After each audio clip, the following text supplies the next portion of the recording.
Please be seated.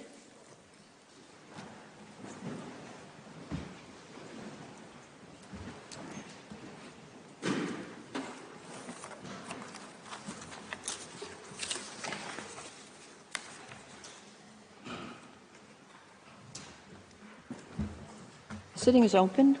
For reasons duly made known to me, Judge Sabatinde and Judge Bandari will not sit with us in these oral proceedings. The Court meets today under Article 74, Paragraph 3 of the Rules of Court to hear the oral observations of the parties on the request for the indication of provisional measures submitted by the Republic of Armenia in the case concerning application of the International Convention on the Elimination of All Forms of Racial Discrimination, Armenia versus Azerbaijan. This morning, the Republic of Armenia will present its single round of oral argument.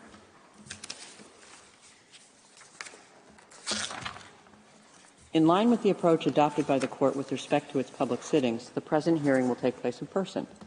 However, taking into account the current public health situation in relation to COVID-19, a number of seats have been made available for members of the diplomatic corps and guests, as well as for members of the public. In addition, all those present in the Great Hall are required to wear face masks at all times, except when speaking on the floor. I'll now recall the principal steps of the procedure in the present case. On 16 September 2021, Armenia filed in the registry of the court an application instituting proceedings against Azerbaijan concerning alleged violations of the International Convention on the Elimination of All Forms of Racial Discrimination, which I shall refer to as the CERD. To found the jurisdiction of the court, Armenia invokes Article 36, Paragraph 1 of the Statute of the Court and Article 22 of CERD. The application also contained a request for the indication of provisional measures pursuant to Article 41 of the statute and Articles 73, 74, and 75 of the Rules of Court. By an order of 7 December 2021, the Court, having heard the parties, indicated the following provisional measures. I quote, "The Republic of Azerbaijan shall, in accordance with its obligations under the International Convention on the Elimination of All Forms of Racial Discrimination, A, protect from violence and bodily harm all persons captured in relation to the 2020 conflict who remain in detention and ensure their security and equality before the law. B, take all necessary measures to prevent the incitement and promotion of racial hatred and discrimination, including by its officials and public institutions, targeted at persons of Armenian national or ethnic origin. And C, take all necessary measures to prevent and punish acts of vandalism and desecration affecting Armenian cultural heritage, including but not limited to churches and other places of worship, monuments, landmarks, cemeteries, and artifacts. And 2, both parties shall refrain from any action which might aggravate or extend the dispute before the court or make it more difficult to resolve." End of quote. By an order dated 21 January 2022, the Court fixed 23 January 2023 and 23 January 2024 as the respective time limits for the filing of a memorial by Armenia and a counter-memorial by Azerbaijan. By a letter dated 16 September 2022, Armenia, referring to Article 76 of the Rules of Court, requested the modification of the first provisional measure set out in the order of 7 December 2021. By an order dated 12 October 2022, the Court found that, I quote, "The circumstances as they then presented themselves to the Court were not such as to require the exercise of its power to modify the measures indicated in the order of 7 December 2021. End of quote. In addition, the Court reaffirmed the provisional measures indicated in its order of 7 December 2021, in particular the requirement that both parties refrain from any action which might aggravate or extend the dispute before the Court or make it more difficult to resolve. On 28 December 2022, Armenia submitted a new request for the indication of provisional measures, referring to Article 41 of the statute and to Article 73 of the Rules of Court. In its request, Armenia states that on 12 December 2022, Azerbaijan, I quote, orchestrated a blockade of the only road connecting the 120,000 ethnic Armenians in Nagorno-Karabakh with the outside world, thereby preventing anyone and anything from entering or exiting." End of quote. It adds that this blockade, I quote again, "is ongoing as of the date of the present request." End of quote. Armenia states that the blockade has, I quote, "rendered impossible the transfer of critically ill ethnic Armenians hospitalized in Nagorno-Karabakh to medical facilities in Armenia for urgent medical care, as well as preventing the import of food, medical, and medicine supplies and other humanitarian assistance into Nagorno-Karabakh, and causing ethnic Armenian families to be forcibly separated." End of quote. According to Armenia, provisional measures are necessary in order to preserve and protect rights enshrined in CERD. By a letter of 26 January 2023, the agent of Armenia transmitted to the court the text of a further provisional measure sought by the applicant with regard to, I quote, "the provision of natural gas and other public utilities to Nagorno-Karabakh." By a letter dated 27 January 2023, Azerbaijan stated that Armenia did not have a sufficient reason for waiting until one business day before the hearing to introduce a new topic, and that it would be unable to respond to the substance of the new request during the oral proceedings scheduled for 30 January 2023. In view of the short period between the filing of Armenia's request for the indication of a new provisional measure on 26 January 2023 and today's hearing, the registrar has informed the parties that Azerbaijan may offer any initial response to the new request during today's oral proceedings, and that Azerbaijan would be also authorized to submit written comments limited to the new provisional measure requested no later than 3 p.m. on Wednesday, February 1st. The parties have also been informed that no further additional written materials related to the pending request for the indication of provisional measures may be filed without prior authorization. The registrar will now read out the provisional measures which the government of Armenia is asking the court to indicate. You have the floor, Mr. Registrar. Thank you, Madam President.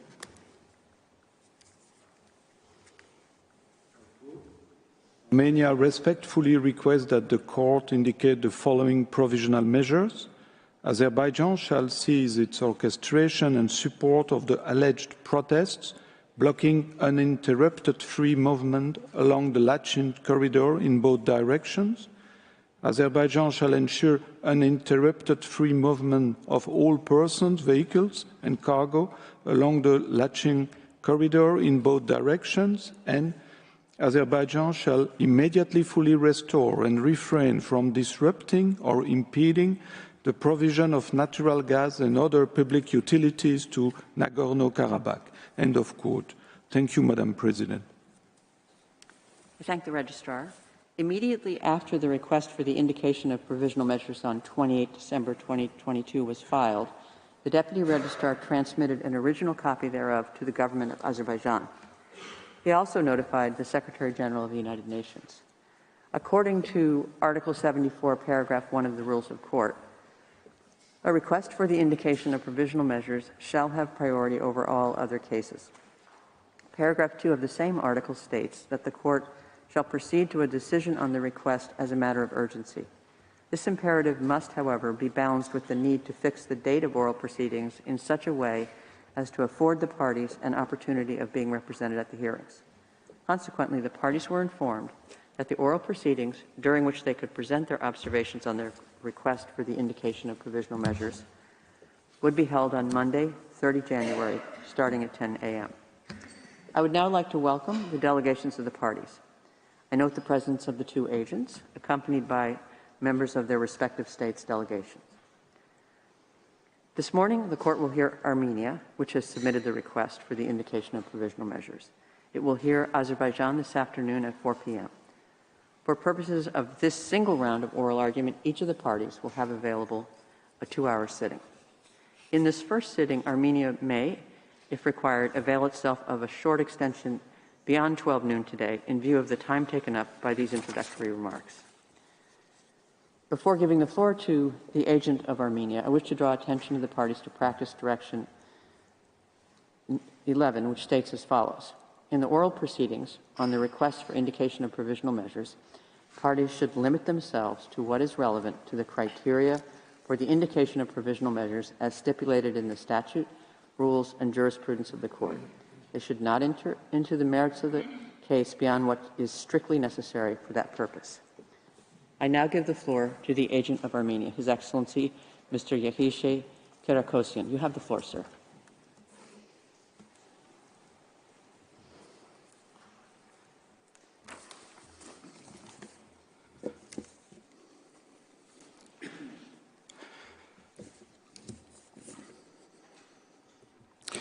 Madam President, distinguished judges of the court, it is an honor to appear before you today to speak on behalf of the Republic of Armenia, which obviously has an interest in the fate of ethnic Armenians of Nagorno-Karabakh.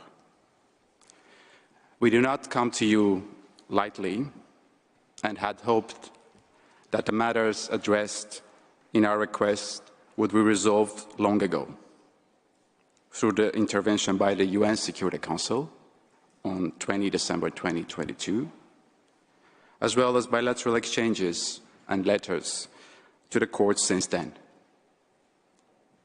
But Azerbaijan appears intent on strangling the ethnic Armenians of Nagorno-Karabakh, no matter the human cost. One person has already died from lack of medical care, and numerous others are at risk of a similar fate. Grocery store shelves are empty, and food is being rationed. There are shortages in essential medicine and medical supplies. Trade and businesses have completely stopped. Gas has been repeatedly shut off entirely, and demand on the electrical grid has led to recurring and prolonged blackouts. The schools and kindergartens remain completely shut down. Children have been separated from their families 50 days now. Despite the mounting cost of this humanitarian disaster of its own making, Azerbaijan has sought to justify and perpetuate its blockade on a basis of an environmental fiction that no one believes. It does so despite its unequivocal commitment under the trilateral statement of 2020, November, to guarantee safe movement of citizens, vehicles and cargo in both directions along the Lachin corridor. And it does so in the face of near unanimous international condemnation, including from the EU, the Council of Europe, United States, France, and numerous other states, as well as Amnesty International, Human Rights Watch, and countless other independent observers and organizations.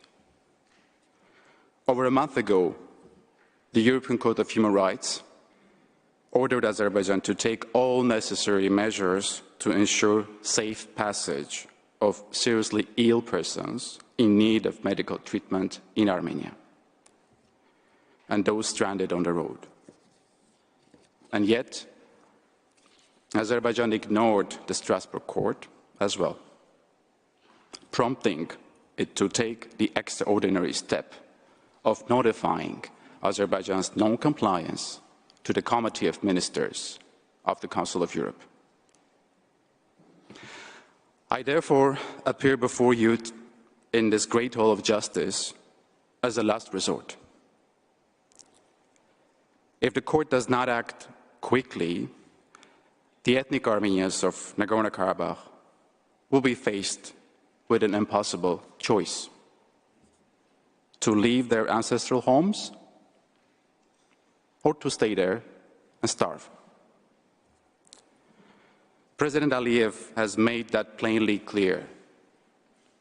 he has explicitly demanded that ethnic Armenians in Nagorno-Karabakh, quote, leave, end of quote. He has stated that Azerbaijan's, and I quote, main duty was to expel the Armenians from our lands, end of quote. He has stated that no songs will be sung in the alien language of Armenian, and that from now on, it will be the Azerbaijani language that will dominate this land. The blockade and the gas and electricity shutdowns and disruptions are specifically designed to make that happen. In President Aliyev's words just days ago, and I quote, if someone does not want to become our citizen, then the road is not closed, but open. They can go, or they can leave by themselves. No one will stop them. Or they can leave under the owning of peacekeepers' trucks, or they can go by bus. End of quote. In other words, ethnic Armenians may not enter Nagorno-Karabakh, but they may leave. Judges of the court, such blatant acts of ethnic cleansing have no place in modern era. And this court is the last hope for the ethnic Armenians of Nagorno-Karabakh. Madam President, judges of the court, with your permission, Armenia's distinguished counsel will now take the floor to present the remainder of Armenia's case. First, Mr. Lawrence Martin will address the facts justifying Armenia's request. Second, Professor Linos Alexandros Sicilianos will address the prima facie jurisdiction of the court, the rights for which protection is sought, and the link between such rights and measures requested. Third, Dr. Konstantinos Saloridis will address the irreparable prejudice and urgency requiring indication of provisional measures. Fourth, Professor Pierre Dargent will discuss the provisional measures requested. Finally, I will briefly return to the floor to read Armenia's submissions. I thank you, Madam President, distinguished members of the court, for your attention and careful consideration of Armenia's request. I now ask that you call Mr. Martin to the floor. Thank you. For his statement, and I now invite Mr. Lawrence Martin to take the floor.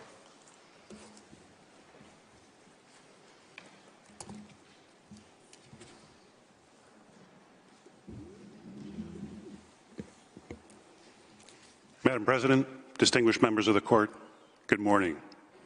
It's a privilege to appear before you today on behalf of the Republic of Armenia.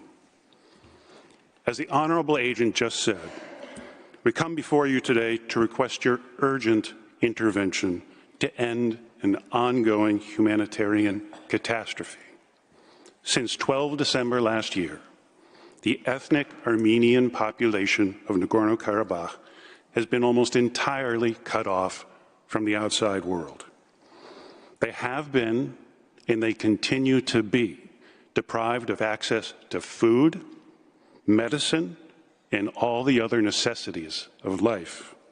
Without swift action by the court, their lives are in danger.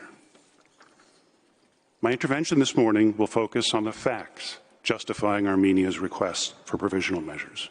It'll be divided into three parts. First, I will describe the essential facts of the blockade and the context in which it is occurring. Second, I will discuss the dire humanitarian consequences that Azerbaijan's actions are having.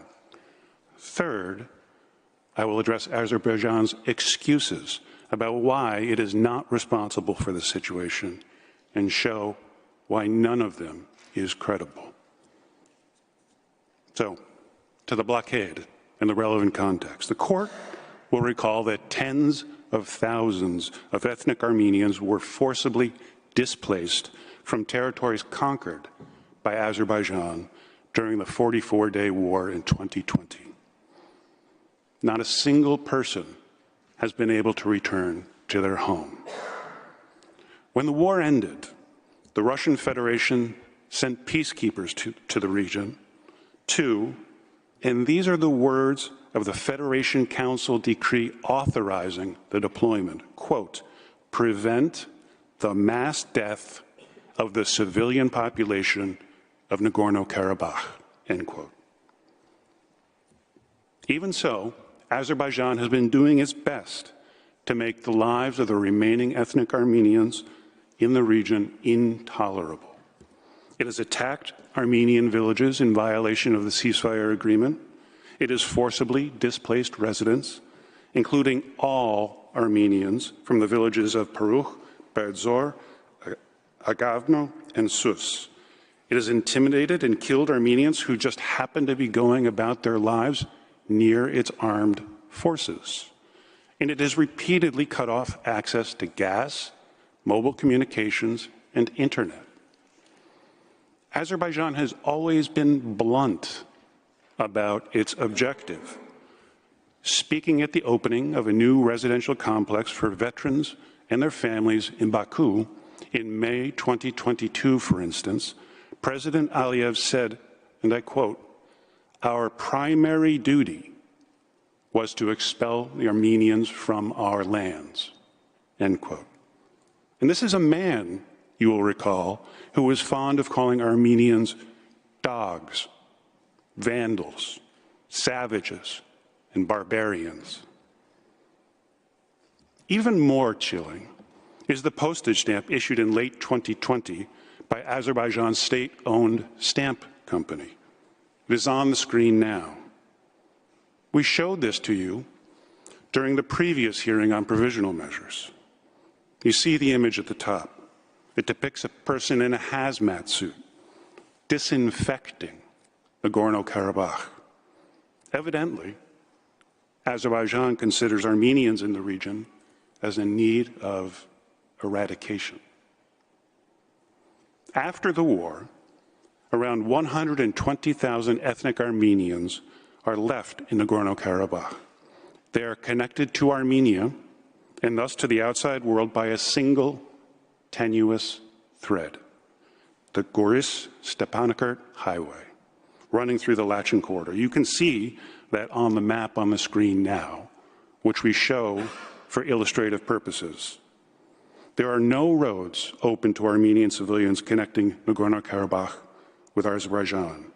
It is also impossible to fly there because Azerbaijan has threatened to shoot down any aircraft that attempt to use the Stepanakert airport.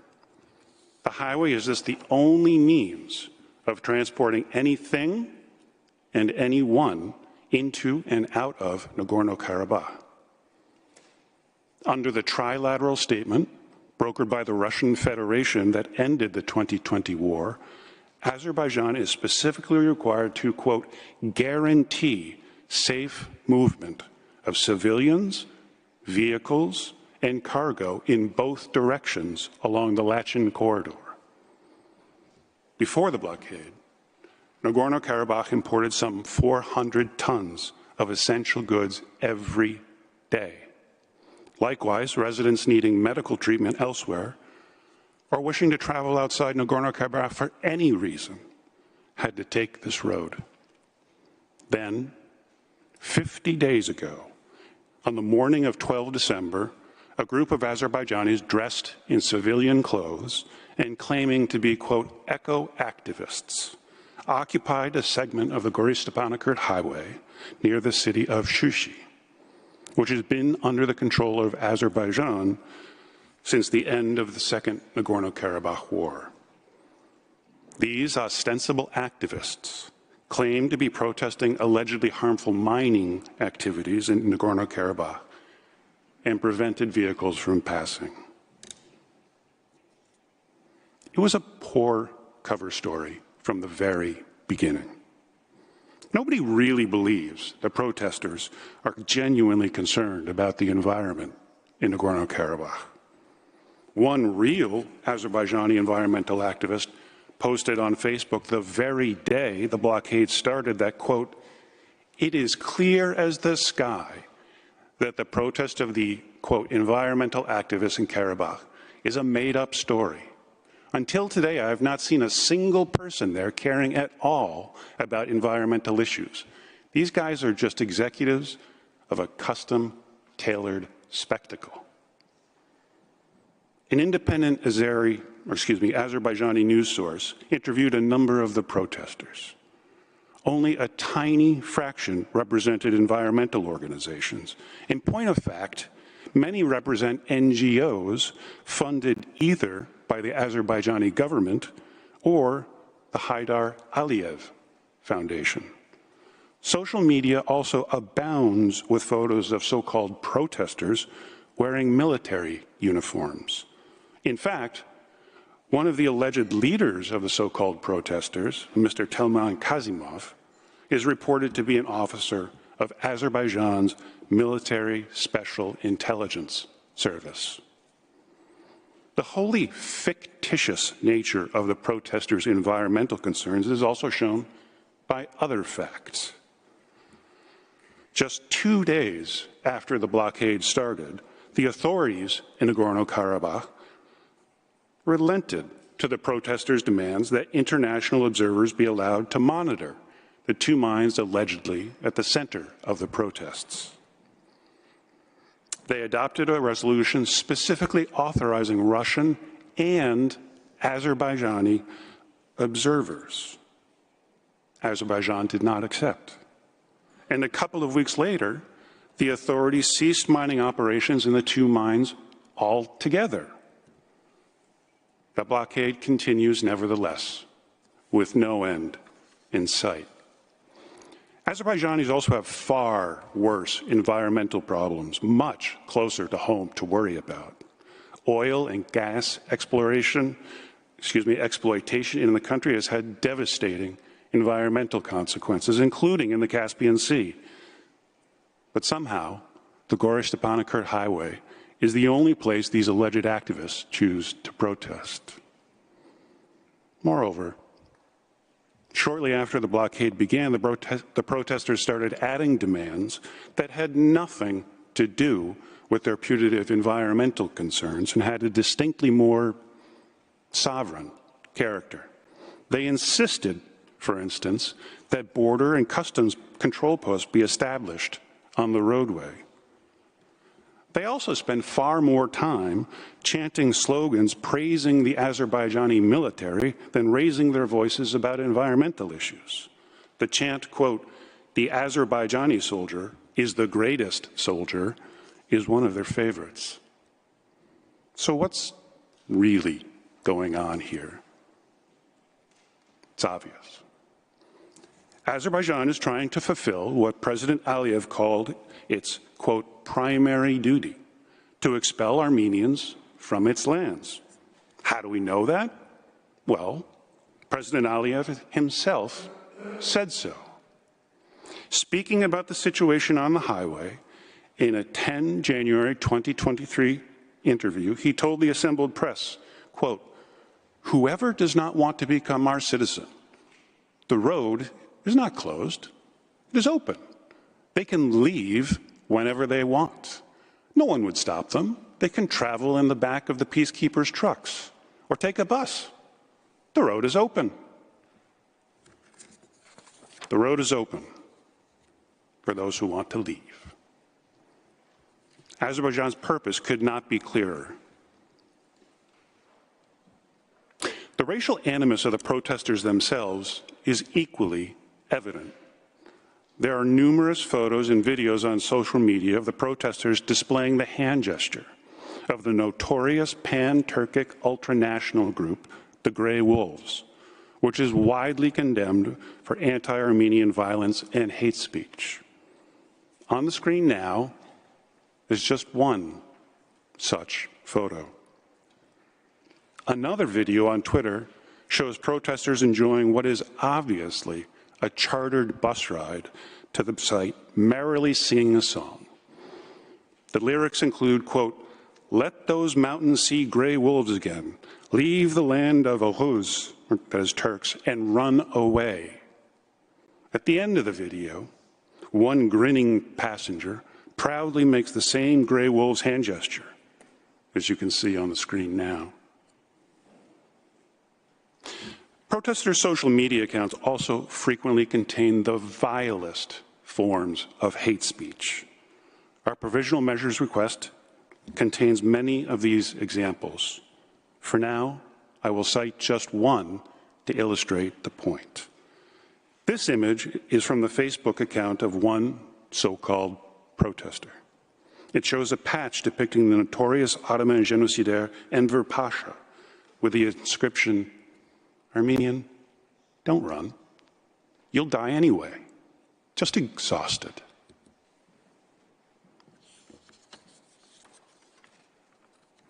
The steps Azerbaijan has taken to expel Armenians from their homeland are not limited to blockading the Goris-Stepanakert highway.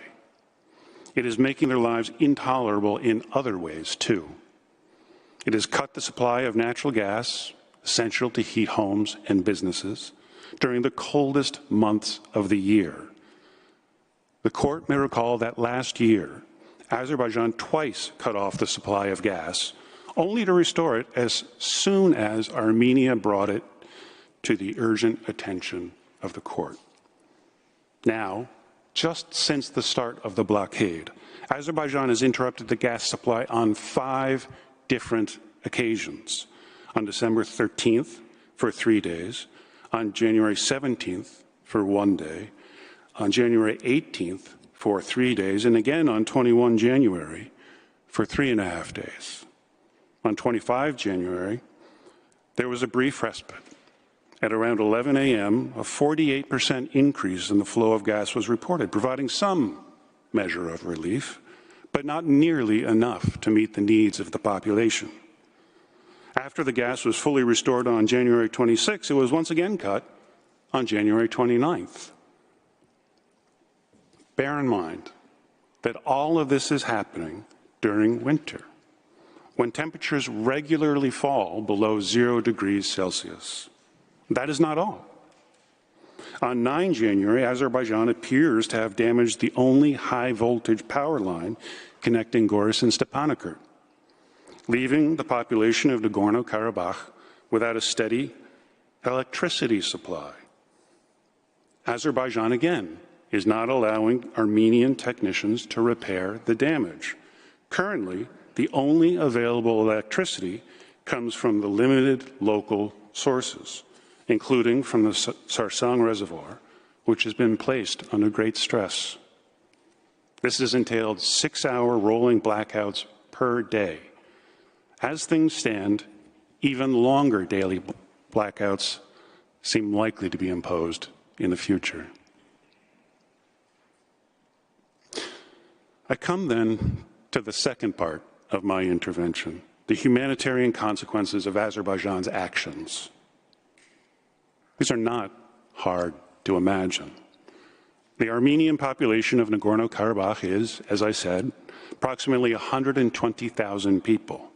This includes 30,000 children and 20,000 elderly.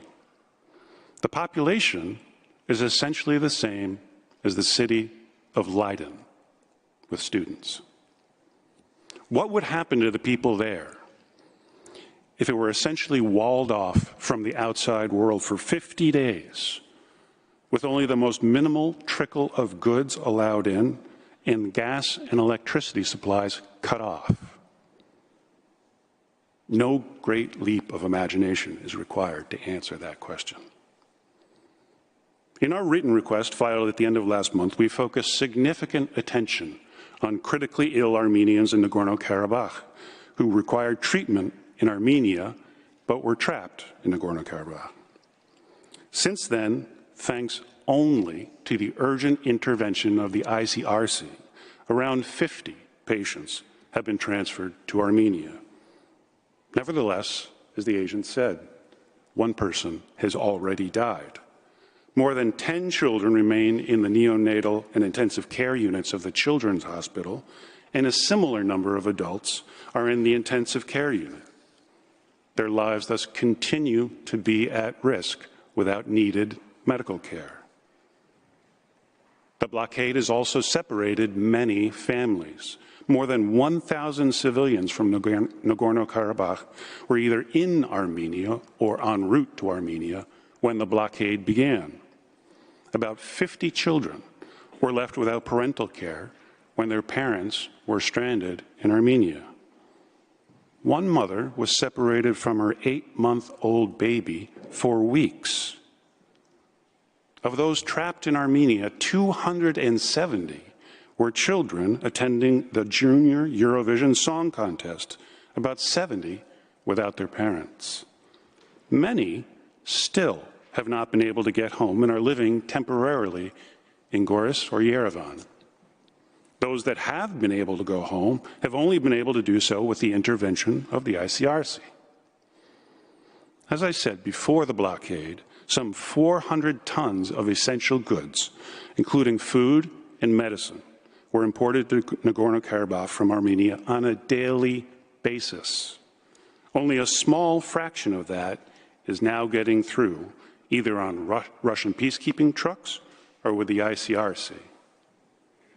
Now, 50 days on, the situation is critical. Grocery store shelves are empty and pharmacies are running out of medicine.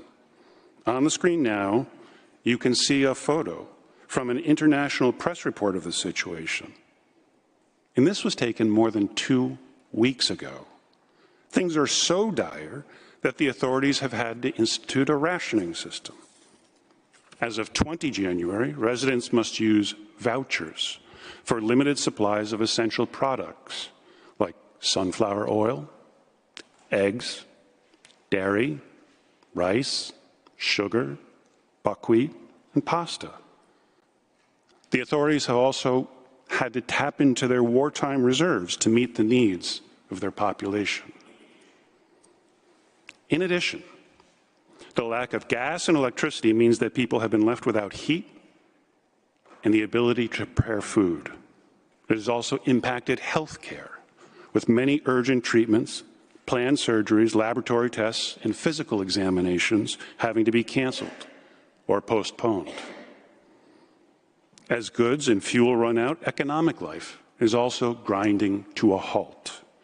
As of 20 January, hundreds of businesses are closed and thousands of people are out of work.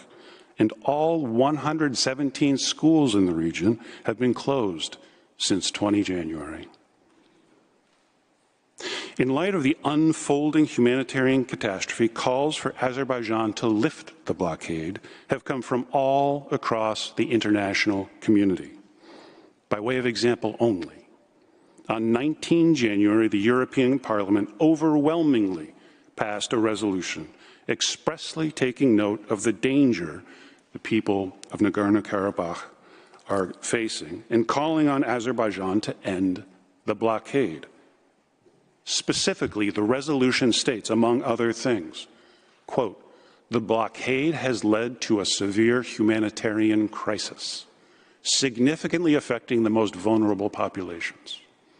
Whereas the transfer of critically ill patients is nearly impossible, with one death resulting from this situation.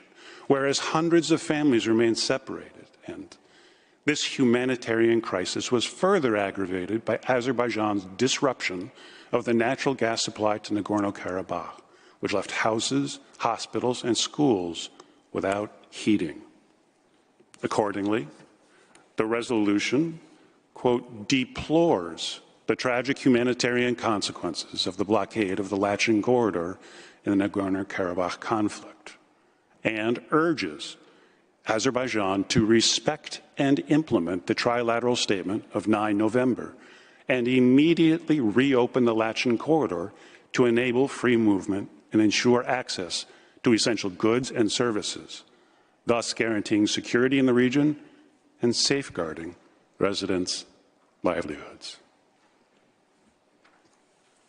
The EU Parliament's call fell on deaf ears in Azerbaijan.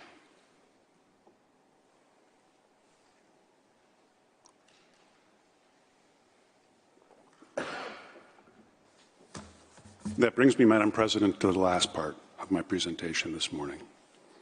Faced with these stark and widely condemned facts, what does Azerbaijan say?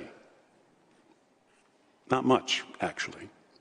We look forward to hearing what it has to say later today, but we expect it will be much of the same. For now, I will address what little we have to work with. I will start with what it has said to this court. In its first letter to the court dated 3 January, Azerbaijan presented what it called its initial response and promised to provide more information later. Azerbaijan first asserted the road, quote, is controlled by Russian Federation peacekeepers in application of the trilateral statement, not Azerbaijan.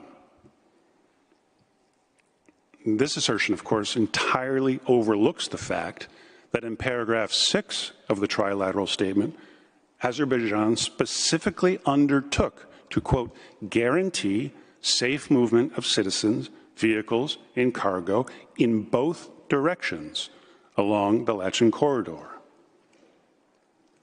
Azerbaijan's assertion also overlooks the fact that the alleged protesters are its own citizens, who can only be there because it was only recently conquered by Azerbaijan with the express permission of the government.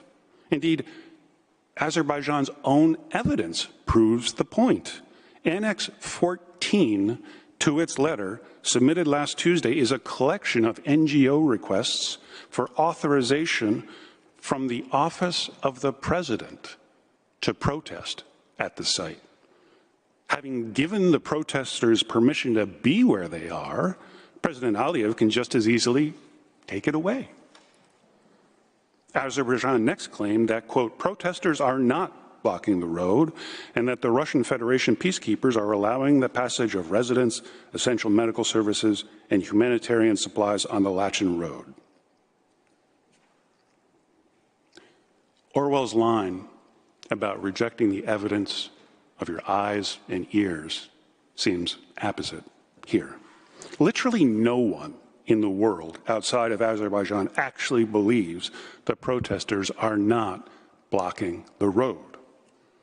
On 13 December, the Russian peacekeepers reported that, quote, on 12 December, the Azerbaijani side blocked the Stepanakert-Goris road. On the screen now is another picture taken from the site. If this is not blocking the road, I don't know what it is.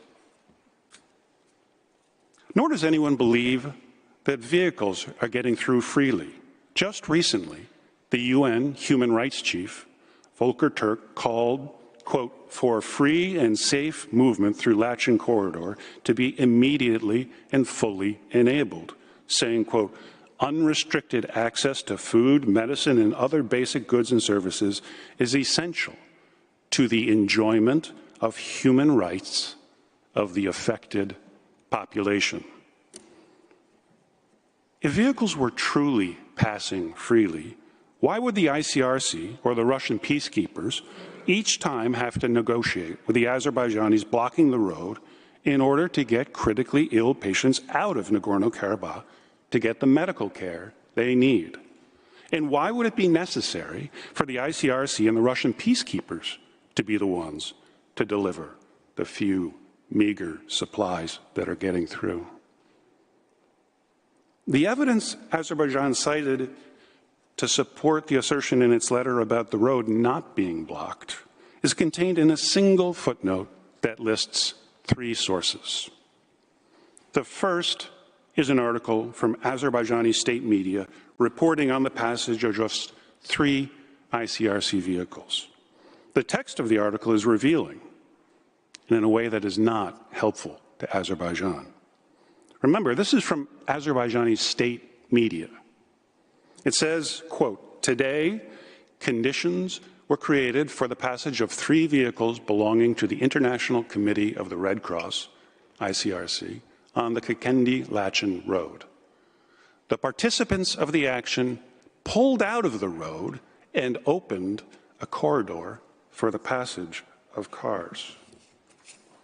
The participants of the action pulled out of the road and opened a corridor for the passage of cars. In other words, they temporarily lifted the blockade just so 3 ICRC vehicles could pass.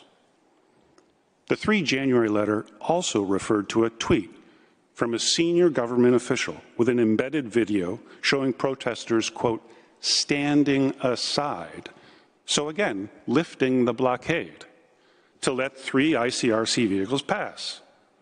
And the only other so-called evidence is a self-serving statement to the Security Council by Azerbaijan's permanent representative to the UN. In its 3 January letter, Azerbaijan also alleged that, quote, Armenia willfully and unlawfully has been using the Lachin Road to traffic weapons, including recently laid landmines and booby traps that continue to kill and maim Azerbaijanis, and illegally mined minerals between Armenia and Azerbaijan's sovereign territory, end quote. We will have a lot more to say about that claim tomorrow.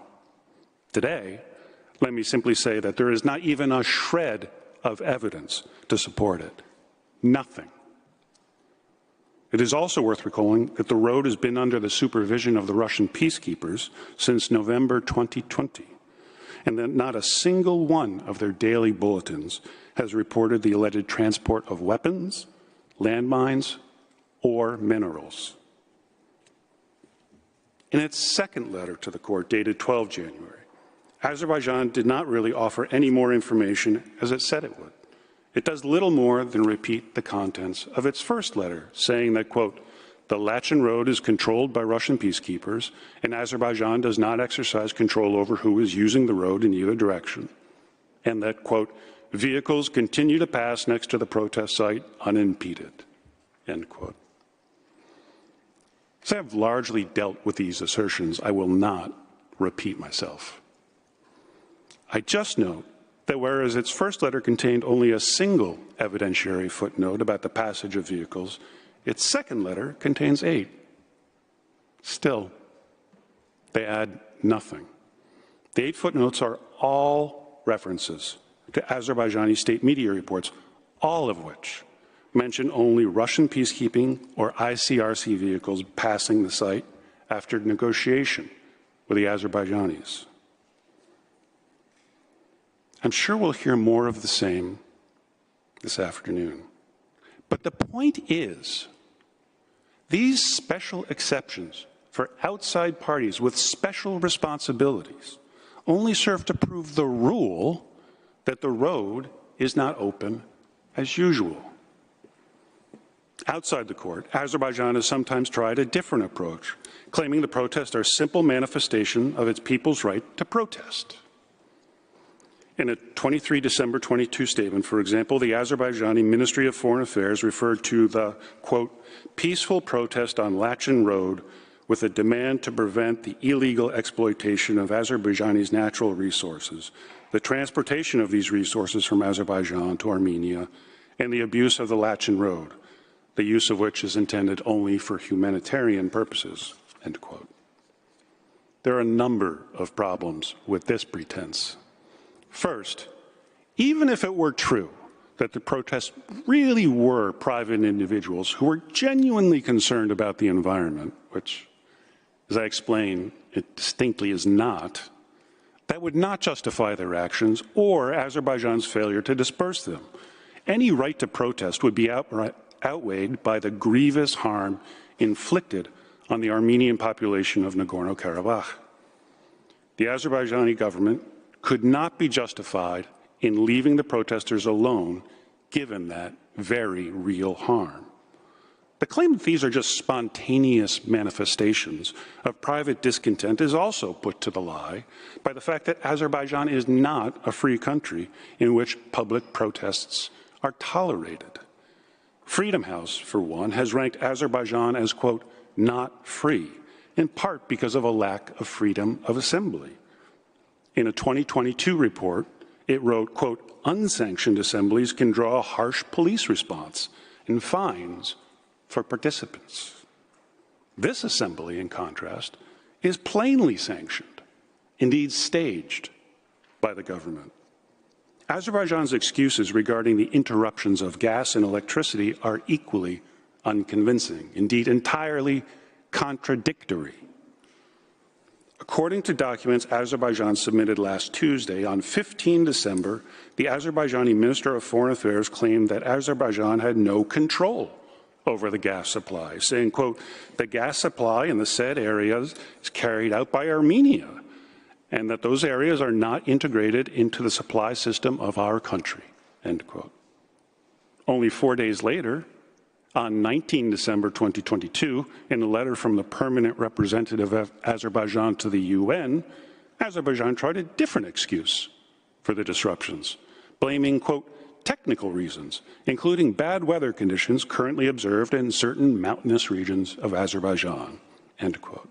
It then said, "Due to immediate steps taken by Azerbaijani authorities, technical problems have now been fixed, and as of now, gas supply in the area is resumed," end quote.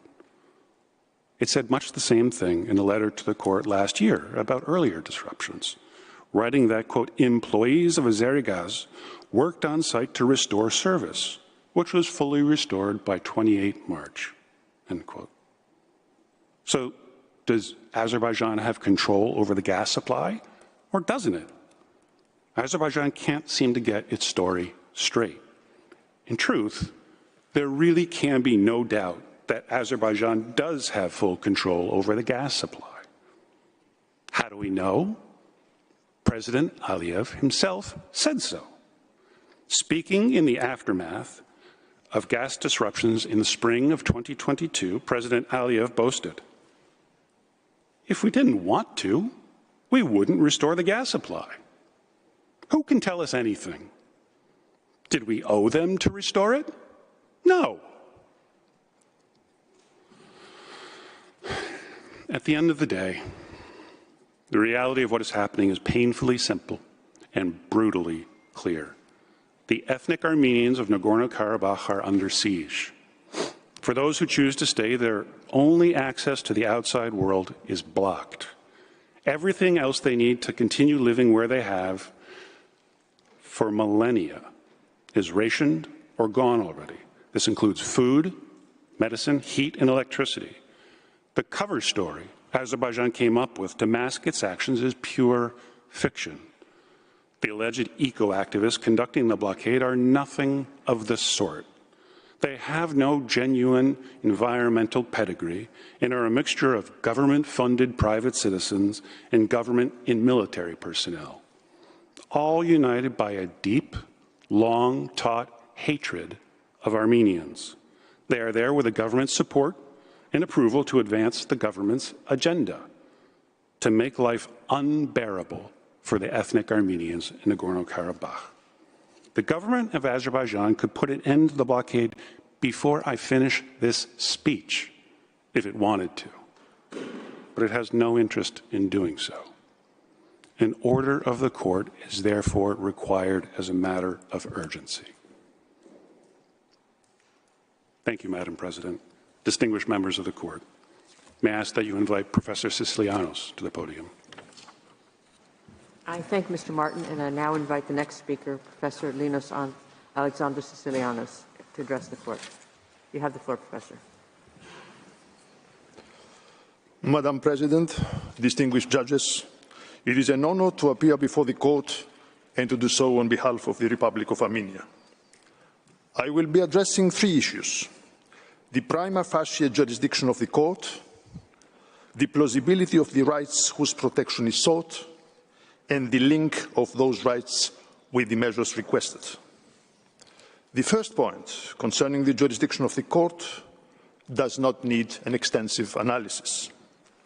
In its order of 7 December 2021, on the indication of provisional measures in the present case, the court concluded that prima facie it has jurisdiction pursuant to Article 22 of CERT to entertain the case to the extent that the dispute between the parties relates to the interpretation or application of the Convention.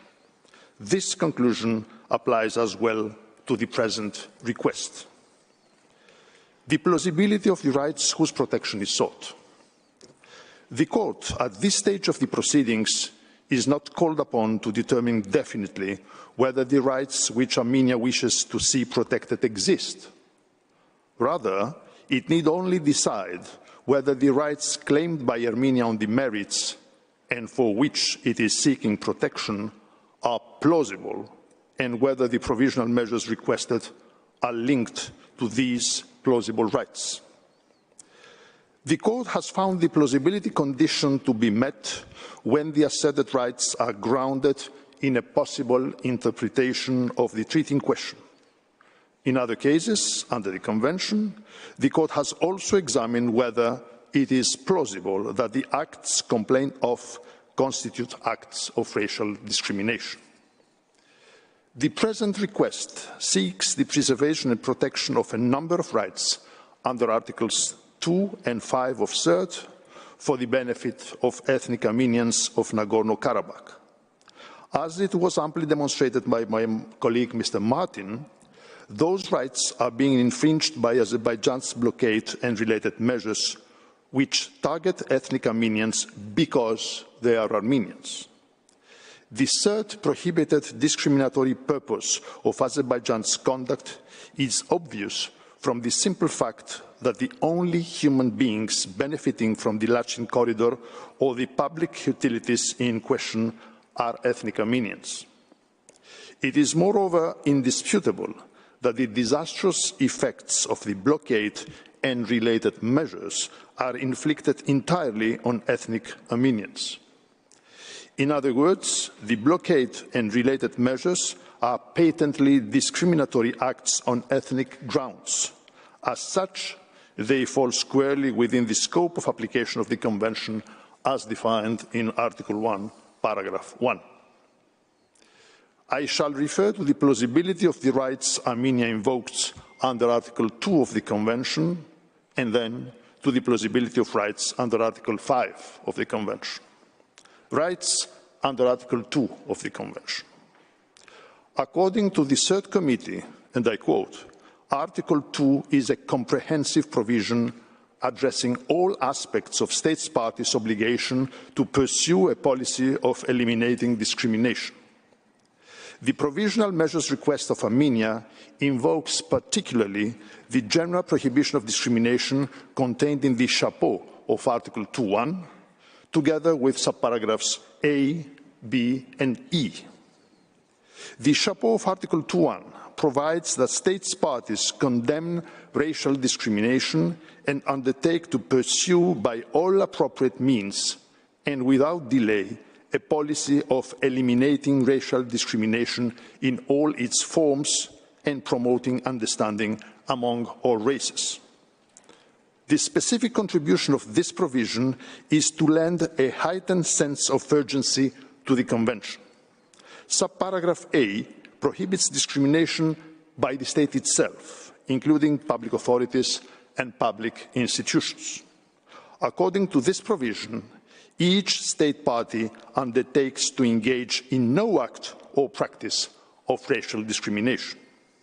As the Court has observed, Article 2.1 accordingly contains an obligation to engage in no act or practice of racial discrimination against persons, group of persons, or institutions. There is no doubt that the blockade of the Lachin corridor and related measures contradict the general prohibition of discrimination contained in Article 2.1. As already underlined, the blockade is discriminatory in nature.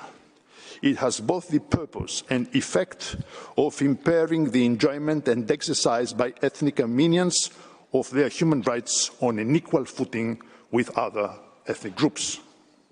This blockade must also be seen against the background of Azerbaijan's conduct since its commencement of the 44-day war, which was unequivocally designed to force Armenians to leave.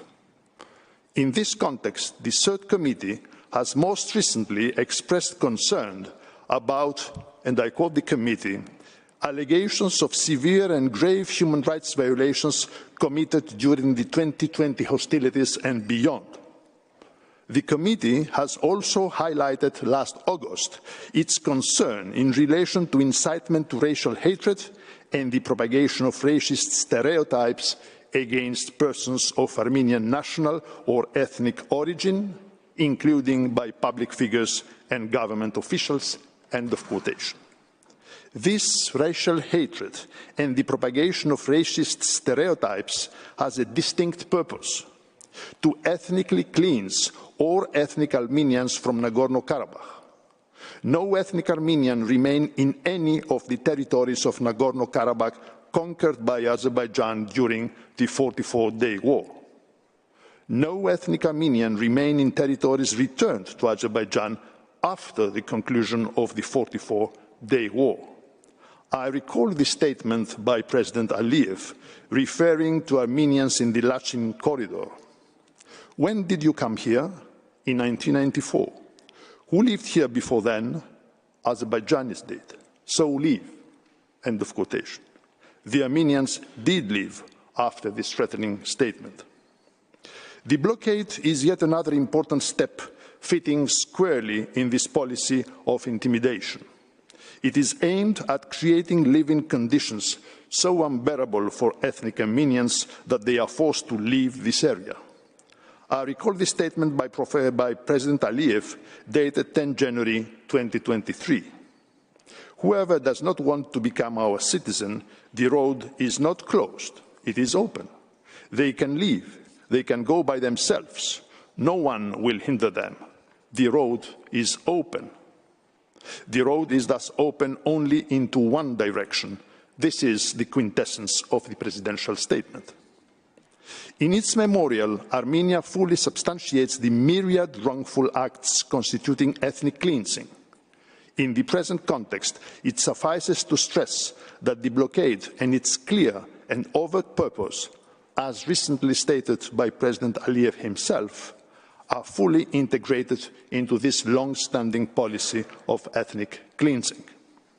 As recognized by the court, the term ethnic cleansing is used to mean rendering an area ethnically homogeneous by using force or intimidation to remove persons of given groups from the area.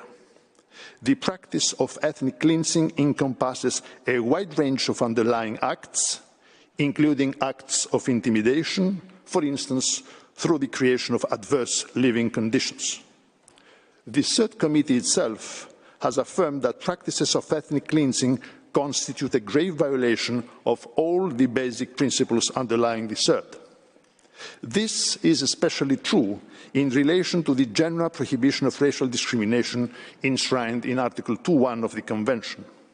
Seen in its context and against its background, the blockade is the very negation of the obligation to engage in no act or practice of racial discrimination against persons, group of persons, or institutions, in our case against ethnic Armenians. 2.1b shifts the emphasis from discrimination by the state itself towards discrimination by actors backed by the state. Under this provision, states parties undertake the obligation not to sponsor, defend, or support racial discrimination by any persons or organizations. Regarding the verbs in the subparagraph, sponsor overlaps with support and may be understood in terms of taking responsibility for the acts of another. Support has a wider meaning and may include encouragement, assistance, or approval. In the above-mentioned interview of 10 January 2023, President Aliyev explicitly supported and even defended the blockade and the so-called eco-activists by declaring, I quote, "First of all, I salute those young people. They are a source of our pride. They have been there day and night in freezing and snowy weather, demanding their rights, and once again showing the whole world the high moral qualities of Azerbaijani youth." End of quotation.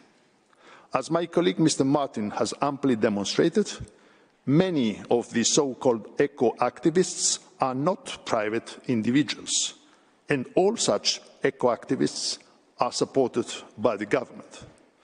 Such support is clearly incompatible with the obligation of states parties under Article 2(1)b of CERD not to sponsor, defend or support racial discrimination by any persons or organizations.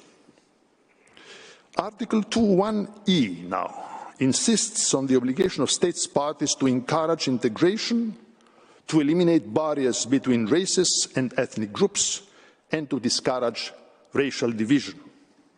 However, the above statements of approval and support of the blockade and the so-called eco-activists are the negation of the obligation to discourage anything which tends to strengthen racial division under Article 2(1)e of the CERD.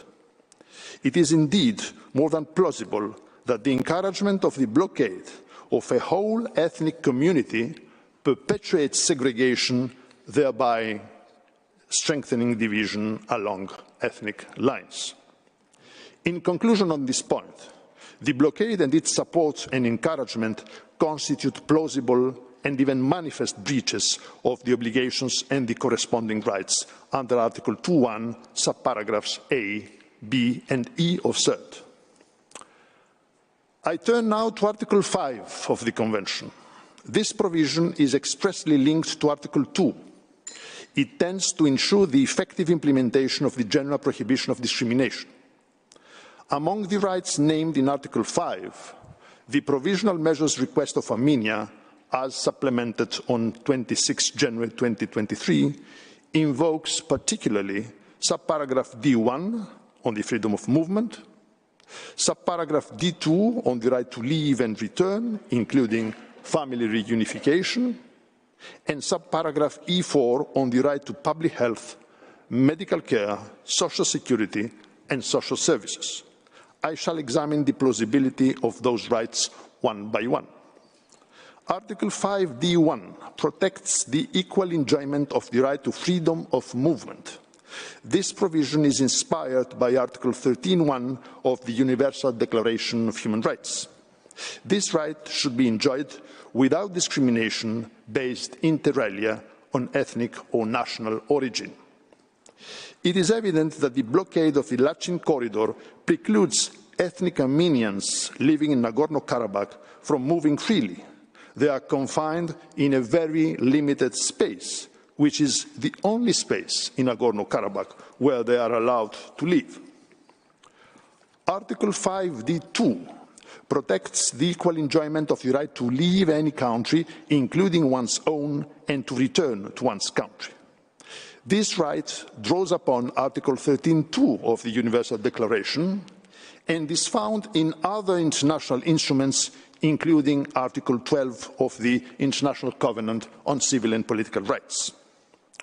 Both aspects of this right, the right to leave and, more importantly in this context, the right to return, are the subject of an extensive general comment by the Human Rights Committee.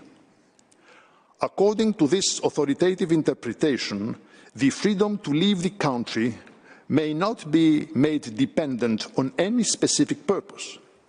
Furthermore, restrictions to the right to leave must be provided by law, must serve a legitimate aim, and must be necessary in a democratic society for the protection of this aim. As explained by the Human Rights Committee, the right of an individual to enter his or her own country recognizes the special relationship of a person to that country and includes the right to remain and the right to return, as well as the right to be reunited with family. The right also implies prohibition of enforced population transfers or mass expulsions to other countries. A fortiori, the right to return implies the prohibition of practices of ethnic cleansing. The persons entitled to exercise the right to return to his or her own country can be identified by interpreting the meaning of the phrase his own country. According to the Human Rights Committee again, the scope of his own country is broader than the scope country of his nationality. It embraces the individual who has special ties to or claims in relation to a given country. In other words, what matters is the factual relationship with the country, irrespective of any question related to nationality or citizenship. The blockade of the Lachin corridor creates a situation which blatantly violates the freedom of movement implied in the right to leave and the right to return to one's country. This blockade is not provided in any law. It is arbitrary. It does not serve any legitimate purpose and, of course, is not necessary in a democratic society. As Mr. Martin has amply demonstrated, families remain separated, given that the blockade was imposed when more than 1,000 civilians of Nagorno-Karabakh were either already in Armenia or en route to Armenia. Among other things, when the blockade was imposed, a large number of ethnic Armenian children living in Nagorno-Karabakh had been attending a contest in Armenia. Some of them were able to return on 19 January 2023, escorted by the Russian peacekeepers. But Azerbaijanis stopped the vehicle and intimidated the children. This grave incident has been largely documented. It clearly demonstrates the obstacles to the right to return, even when escorted by the Russian peacekeepers. Without them, it is simply impossible to return. In conclusion on this point, the blockade of the Lachin corridor, whose purpose is discriminatory, is a clear and in any case a plausible violation of the provisions of the CERT concerning freedom of movement, namely Article 5D, subparagraphs 1 and 2. I continue now with social rights, and more particularly with the right to public health, medical care, social security, and social services, protected in Article 5E4 of the Convention. The statement of protected rights in this subparagraph incorporates rights listed separately in other UN documents, especially in Articles 9 and 12 of the International Covenant on Economic, Social and Cultural Rights concerning the right to health and the right to social security, respectively. According to the Committee on Economic, Social and Cultural Rights, the right to health is visualized as related to and dependent upon the realization of a range of other human rights and is understood as a right to the enjoyment of a variety of facilities, goods and services. The CERT Committee has not adopted the general recommendation on Article 5E4. However, a broad understanding of this provision clearly results from different group-related general recommendations and numerous concluding observations. The rights protected in Article 5E4 have been clearly violated because of the blockade. For 50 days now, the people of Nagorno-Karabakh remain under siege. The daily newsletters issued by local authorities report the increasing number of critically ill ethnic Armenians hospitalized in Nagorno-Karabakh who have been slated to be transferred to medical facilities in Armenia for urgent medical care, but for whom the blockade has rendered their free and timely transfer impossible. One of them has already died. Another patient suffering from brain cancer was prevented from undergoing a scheduled surgery last December. When he was finally allowed to exit Nagorno-Karabakh, it was too late for the treatment. Any medicine coming in requires negotiations upon negotiations for Azerbaijan to approve the delivery by the International Committee of the Red Cross or the Russian peacekeepers. The Ministry of Health of the Republic of Artsakh has warned that local hospitals could soon face a shortage of medicine and other life-saving medical supplies. Hundreds of ethnic Armenians have been deprived of the right to receive necessary medical treatment due to the suspensions of planned surgeries in medical facilities across Nagorno-Karabakh. The blockade is also preventing the import of food and other humanitarian assistance in Nagorno-Karabakh. As Mr. Martin explained, prior to the blockade, approximately 400 tons of essential goods, including grain, flour, vegetables, and fruits, were imported into Nagorno-Karabakh from Armenia on a daily basis. Now, due to the discriminatory blockade, there are critical shortages in these essential goods. The authorities were forced to introduce the rationing of food and essential goods through a coupon program. Supermarkets and grocery stores are left with empty shelves. Again, any food coming in requires negotiations upon negotiations for Azerbaijan to approve their delivery by the ICRC or the Russian peacekeepers. With the dearth of food currently in Nagorno-Karabakh, it is truly disheartening to see tons upon tons of goods stored in Armenian border towns awaiting a window of opportunity to be sent to their beneficiaries. In a resolution on the humanitarian consequences of the blockade in Nagorno-Karabakh, the European Parliament has qualified this situation as a severe humanitarian crisis. Timed to coincide with the blockade, on 13 December 2022, Azerbaijan once again cut off the supply of natural gas to Nagorno-Karabakh without any advance warning, leaving homes, businesses, hospitals and schools without heat in the midst of a freezing winter. Medical facilities were forced to suspend scheduled surgeries to save energy and medicine. All schools that use natural gas for heating were shut down.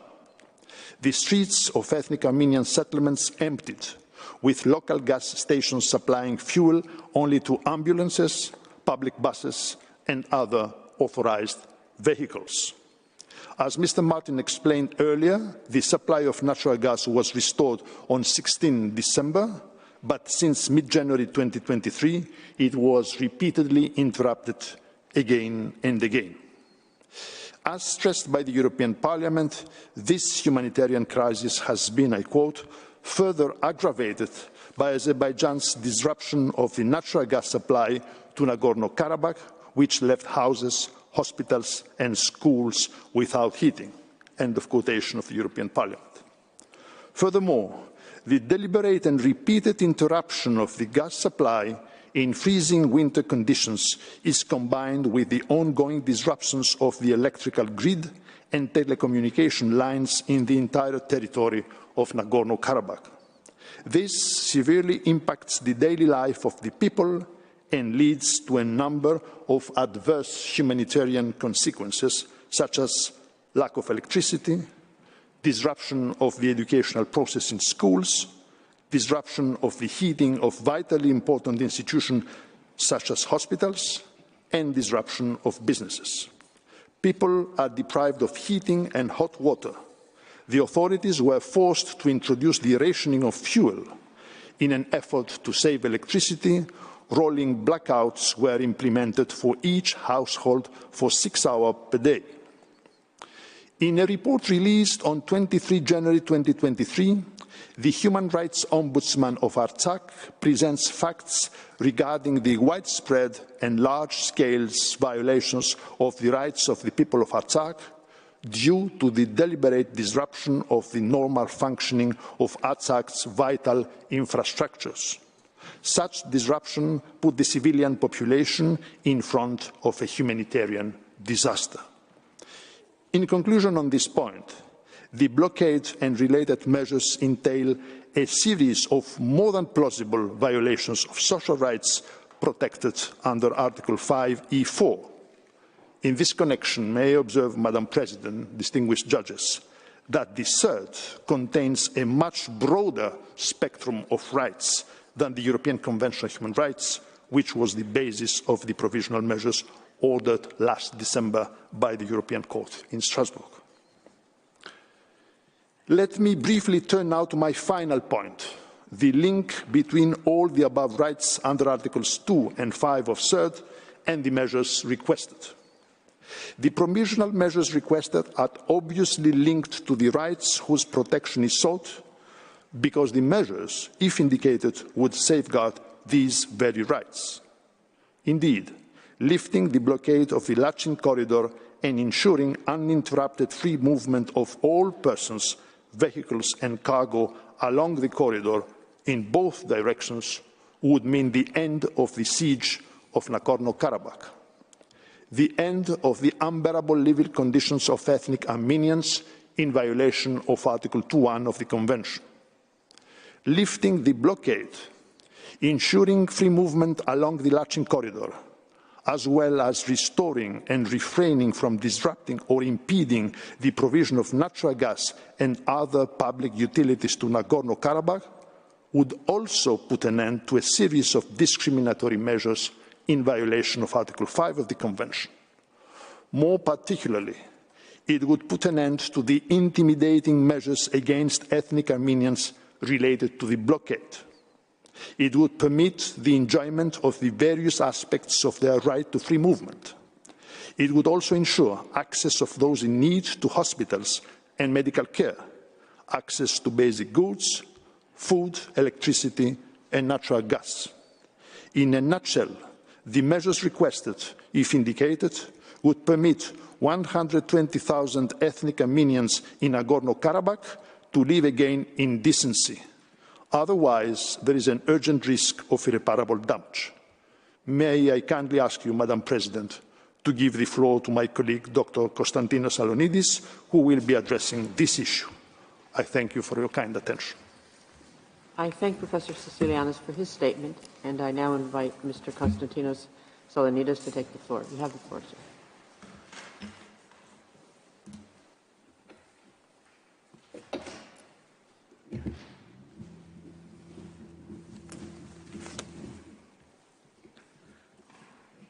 Madam President and distinguished members of the Court, good morning. It is an honor to appear before you on behalf of the Republic of Armenia. It falls to me today to address the circumstances underlying the ongoing irreparable harm that Azerbaijan's actions have been inflicting on the ethnic Armenian population of Nagorno-Karabakh for the last 50 days. I turn first to the existence of irreparable prejudice in the present case. The Court, pursuant to Article 41 of its statute, has the power to indicate provisional measures when irreparable prejudice could be caused to rights which are the subject of judicial proceedings, or when the alleged disregard of such rights may entail irreparable consequences. My apologies. In all prior cases concerning possible violations of the CERD, the Court has found rights under Article 5 of the CERD to be of such a nature that prejudice to them is capable of causing irreparable harm. For example, in the case brought by Georgia against Russia under the CERD, the Court held that violations of the right to freedom of movement could cause irreparable harm in situations where the persons concerned are exposed to privation, hardship, anguish, and even danger to life and health. In the case brought by Qatar against the United Arab Emirates under the CERD, the Court found that prejudice can also be considered as irreparable when, inter alia, and I quote, individuals are subject to temporary or potentially ongoing separation from their families and suffer from psychological distress, and when students are prevented from taking their exams due to enforced absence. Through the present request for provisional measures, Armenia is seeking to protect rights of ethnic Armenians under Articles 5b, 5d, and 5e, Roman numeral 4, together with those rights arising from the general prohibition of racial discrimination under Article 2. In circumstances where Azerbaijan has put into jeopardy the security of 120,000 people, deprived them of freedom of movement and their rights to be with their families and loved ones, their rights to receive food, medical care, education, heat, and electricity amidst the freezing winter, there is no reason for the Court to revisit its established approach to the nature of the rights under Article 5 of the CERD, or that of the potential prejudice to them. I turn to the final condition for the indication of provisional measures, namely urgency. The Court has made clear that it will indicate provisional measures, quote, only if there is urgency in the sense that there is a real and imminent risk of irreparable prejudice in case there is a real and imminent risk that irreparable prejudice will be caused before the court gives its final decision. So what has happened in these 50 days of blockade? And does it meet the requisite urgency for the exercise of the court's power? Let us recall the essential facts. As the blockade took shape on 12 December 2022, hundreds of people were stranded on the blockaded road in cold winter conditions. Over 1,000 who had been visiting family, attending school or events, or conducting business away from Nagorno-Karabakh were instantly cut off from their homes and families. This included approximately 270 children. At the same time, as Mr. Martin recalled earlier, the daily flow of 400 tons of essential goods into Nagorno-Karabakh immediately came to a halt, as did the transfer of the critically ill to Armenia for urgent medical treatment and scheduled medical examinations. On day 2, amidst freezing winter temperatures, the gas supply was interrupted. As it did last March, Azerbaijan did not allow emergency crews to investigate and make necessary repairs. The interruption persisted for 3 days until, under mounting international pressure, the flow of gas was restored. On day 8, the blockade claimed its first life when a 44-year-old hemodialysis patient in serious condition was not permitted to seek treatment outside Nagorno-Karabakh. On the same day, all non-emergency surgeries in all hospitals in Nagorno-Karabakh were suspended due to the anticipated shortages in medical supplies. By day 10, grocery store shelves had been emptied of fresh food staples. Bakeries were running out of ingredients to make bread. By day 11, pharmacies were running out of antibiotics, blood pressure medication, insulin, and other essential medicines and medical supplies. By day 15, cash shortages led to the imposition of withdrawal limits at banks. On day 23, local authorities decided that due to the impossibility of importing food and essential goods with regularity, state wartime reserves would need to be distributed. On day 28, food shortages led preschools and kindergartens across Nagorno-Karabakh to close their doors. It has now been more than 3 weeks since the youngest children have been out of school. On the same day, the only high-voltage power line connecting Nagorno-Karabakh to Armenia was damaged in an apparent act of sabotage. As a result of the blockade, Nagorno-Karabakh technicians were denied access to the site. The electricity supply has not been stable since.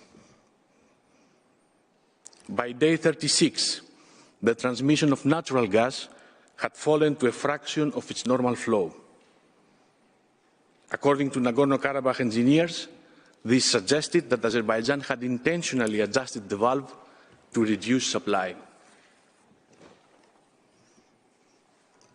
On day 37, for the second time during these 50 days, the supply of natural gas was completely cut off around noon local time, only to be restored at 5 p.m. and then cut off again at 9 p.m. That same day, 4 hours of rolling blackouts per day were introduced in order to cope with the dwindling supply of electricity. The electrical grid was already at a reduced capacity due to the downing of the main electrical power line on day 29.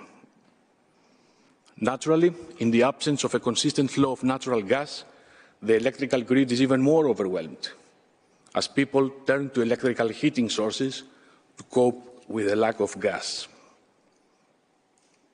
On day 39, all 117 schools in Nagorno-Karabakh were closed indefinitely due to the shortage of gas and electricity supplies, which affected naturally tens of thousands of children. The supply of natural gas remained cut off. On day 40, the gas supply was resumed. To alleviate the pressure on the electricity grid, it was, however, decided to increase rolling blackouts across Nagorno-Karabakh from 4 to 6 hours a day. The same day, a coupon rationing system for essential foodstuff came into effect.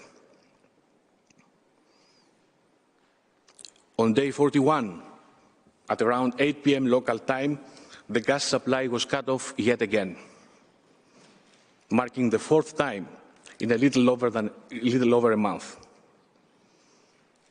For the next 3.5 days, the supply of gas was never more than 11% of the usual supply.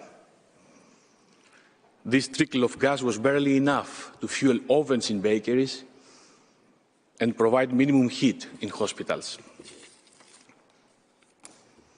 By day 44, grocery stores in Nagorno-Karabakh had been emptied of almost all products. Baby formula became a scarce commodity. By day 45, commercial gas stations across Nagorno-Karabakh had to shut down as the dwindling gas was diverted to healthcare institutions and bread production facilities. On day 46, over 250 tons of humanitarian aid destined for Stepanakert remained in warehouses in Goris, unable to be transported across the blockade. Appeals to the residents of Stepanakert started to appear on social media, calling them to evacuate, which were dismissed by local authorities as an attempt by the intelligence service of Azerbaijan to spread panic among the population. On day 47, local authorities began distributing firewood and wood-burning stoves to residents. The gas supply was partially restored on that day, but supplied only to the residents of Stepanakert, given the demands on the impaired energy system. On day 48, the gas supply was once again cut off. The gas supply appears to have been restored on the eve of this hearing. Madam President, distinguished members of the Court, this is where we stood as of 24 hours ago.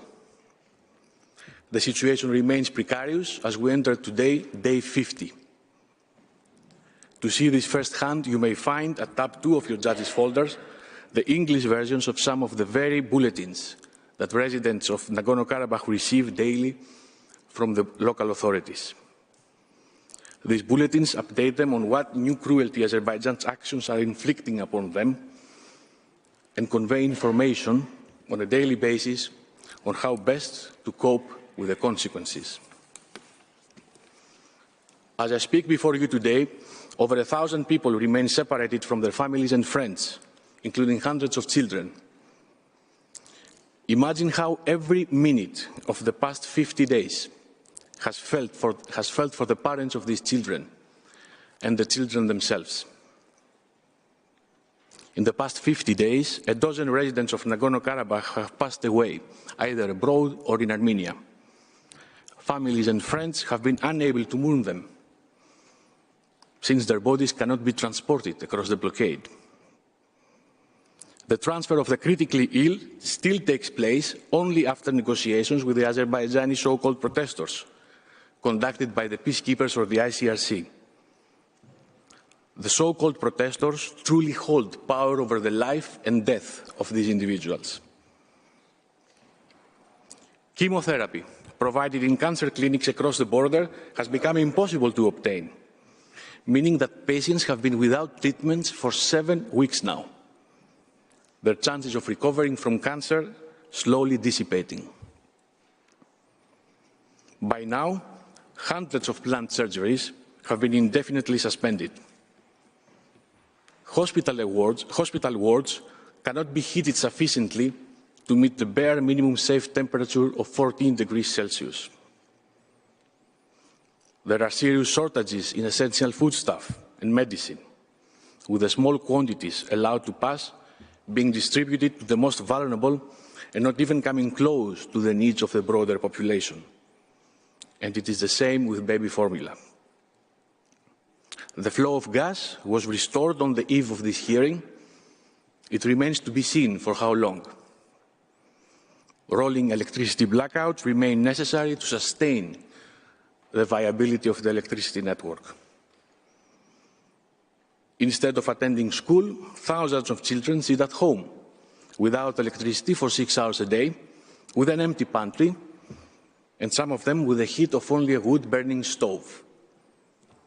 The impact of all this on their development is too obvious to state. Virtually all economic activity has been suspended. The closure of the highway has made the import and export of products and materials impossible, causing the shutdown of commercial and manufacturing businesses. At least 5,000 have lost their jobs. Despite international calls, humanitarian organizations and United Nations agencies still cannot reach the ethnic Armenian population of Nagorno-Karabakh. Madam President, distinguished members of the Court, any suggestion that this situation can be addressed through the trickle of supplies that is allowed to go in is cynical. The same is true of any suggestion that emergency and routine medical care of 102,000 people should be contingent on negotiated ICRC transfers as if in a time of war.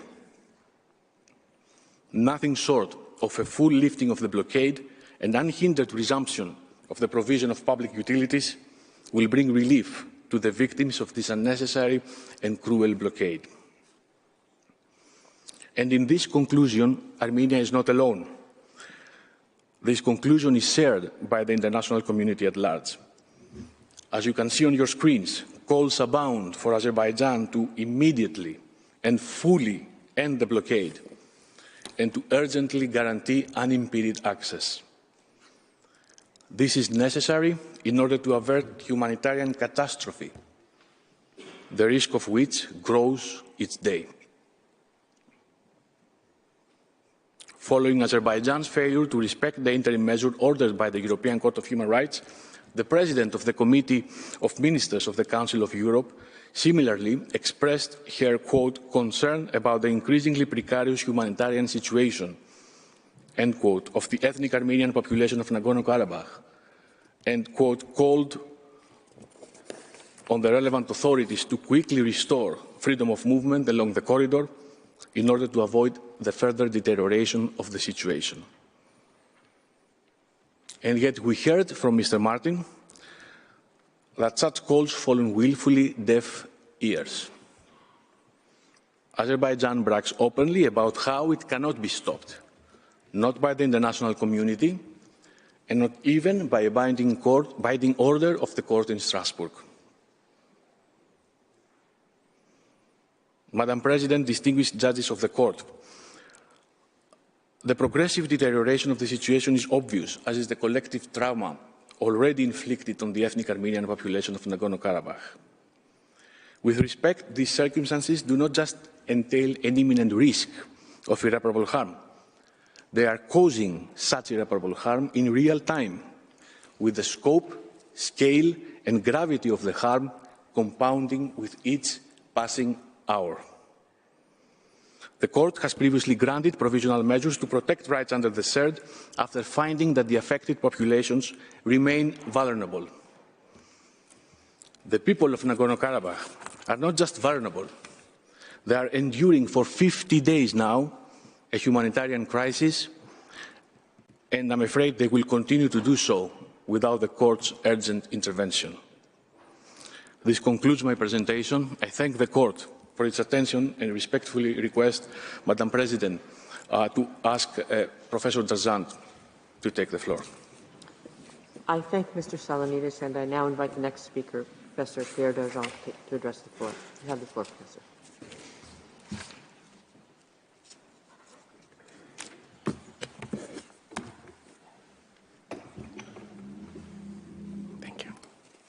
Merci, Madame la Présidente.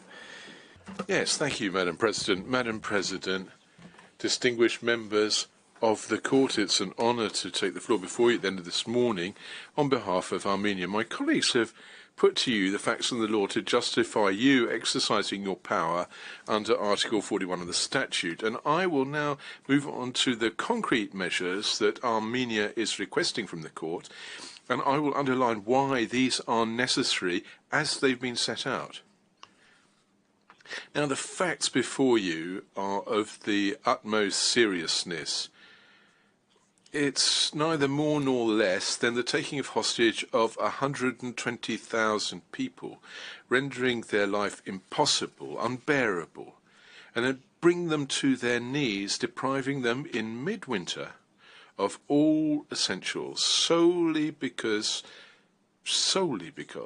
they are members of the Armenian national and ethnic group.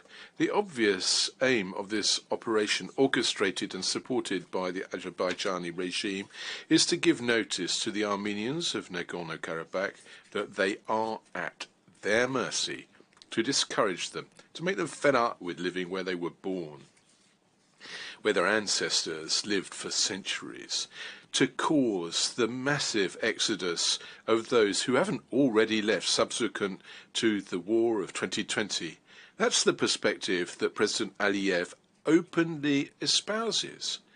Now, you will have heard him, you would have read him. He declared 20 days ago,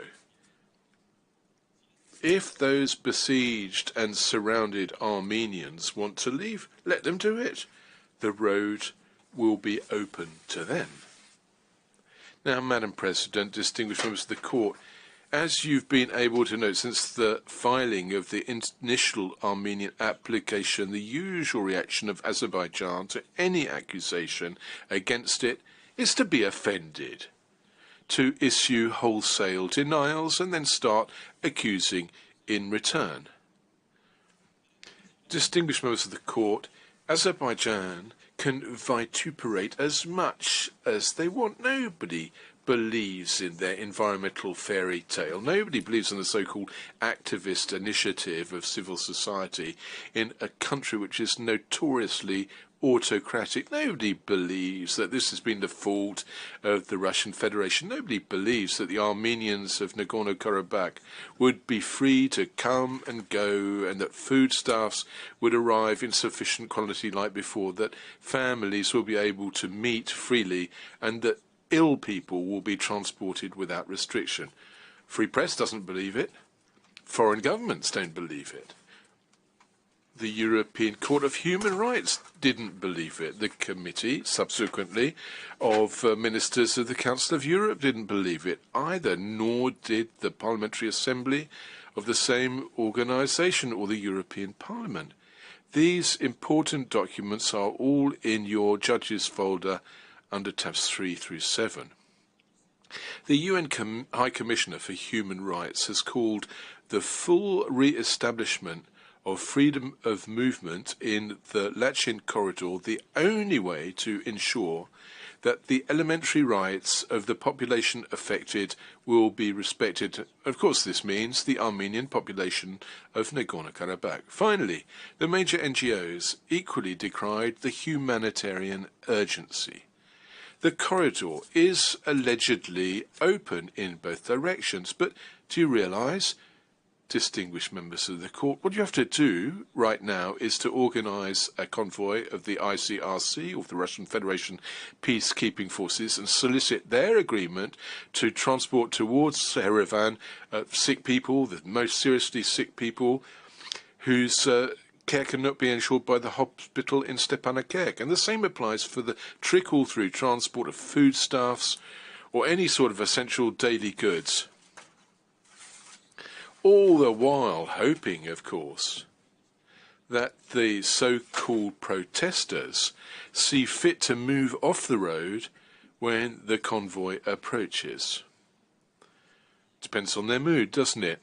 It depends, of course, on instructions they're receiving from Baku. Distinguished members of the court, Azerbaijan is besieging Nagorno-Karabakh quite simply because the Armenians want to continue to live there, and that the and that Azerbaijan cannot bear this. Nagorno-Karabakh has to change its name, it has to change its culture, and all trace of secular Armenian presence must be denied. In a word, Nagorno-Karabakh has to change its people. Karabakh is Azerbaijan,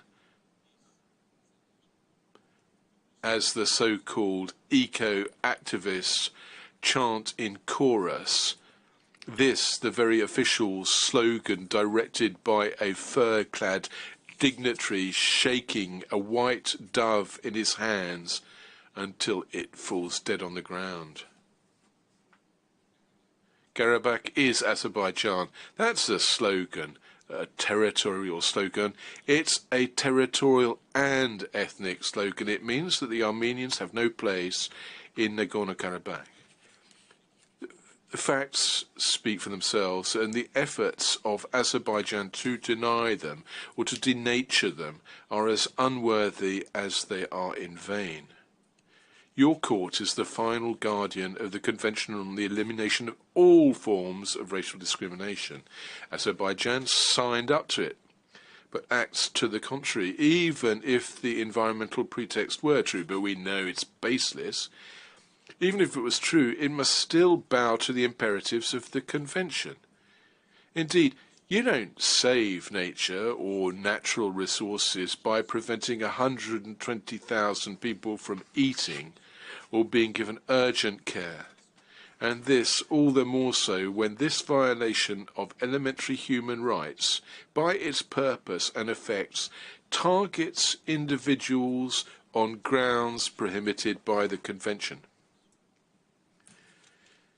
The road blocked since 12 December, you know, only serves the Armenian population of Nagorno-Karabakh. It was given protected status by the agreement of November 2020 precisely for this reason. But Azerbaijan seeks to have you believe that its blockade is in no way discriminatory.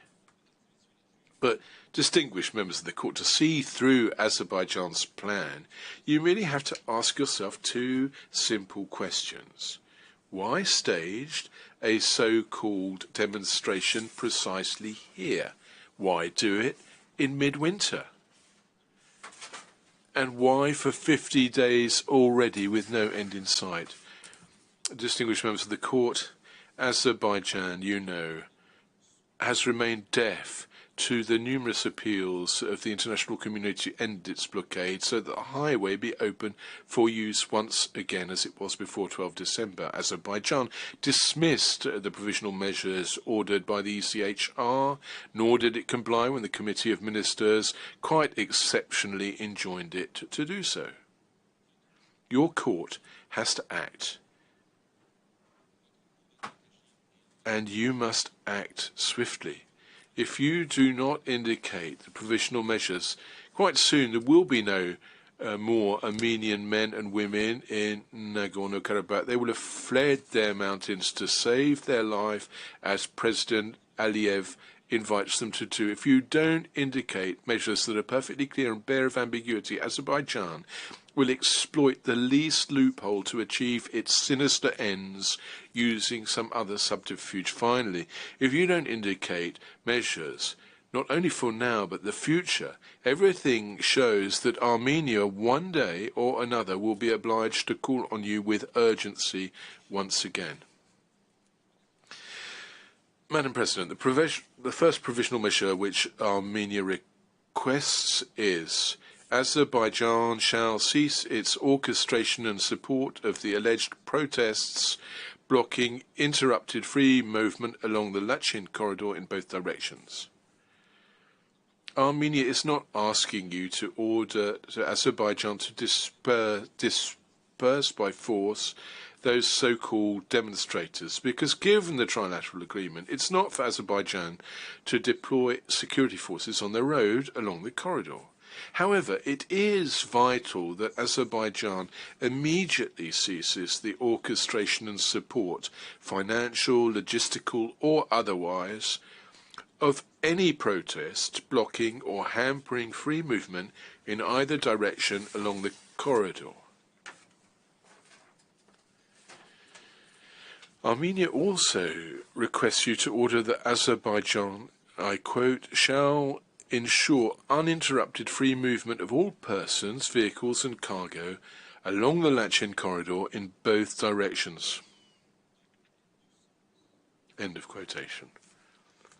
This second measure is complementary to the first and equally necessary. It is important that Azerbaijan be given a positive obligation giving effect to the undertaking it accepted by the November 20 trilateral agreement, whose exact terms my colleague Mr. Martin recalled to you, and which Azerbaijan has breached in a manner perforce discriminatory. Azerbaijan would not have made such an undertaking were it not capable of assuming it. Armenia is not asking you to do the impossible. It is asking you something which makes good sense, common sense. It's the only way to preserve those rights of the Armenians of Nagorno-Karabakh severely under threat in violation of the Convention. In the absence of such a measure, those inhabitants will be constantly at the mercy of the Baku government. Just lifting the current blockade will not be enough. It must also be ensured that in future, Azerbaijan will not be able to close the road or render it impracticable on one pretext or another. Distinguished members of the Court, you will have noted that the measure requested concerns the uninterrupted free movement of all persons and vehicles, as well as the free movement of cargo.